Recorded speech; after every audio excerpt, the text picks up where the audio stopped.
ત્યારે આ મુખ્યમંત્રી, આ નાયબ મુખ્યમંત્રી, આ જગદીશ વિશ્વકર્મા કે આમાંનો એક ભાયડો જે પોતાને પટેલ નેતા કહેવડાવે છે કે પોતાને ગુજરાતી કહેવડાવે છે, એનામાં હિંમત નહોતી કે નરેન્દ્ર મોદી તમે ગુજરાતીઓનું અને દેશનું અપમાન કરી રહ્યા છો.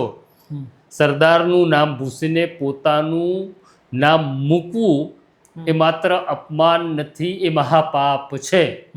પણ એક પણ ભારતીય જનતા પાર્ટીનો ભાયડો એવું ન બોલ્યો કે તમે આ મહાપાપ કરી રહ્યા છો. અને ત્યારે આપણું અપમાન થયું એવું આ ભાજપના નેતાઓને કે આ પટેલ નેતાઓને ન લાગ્યું.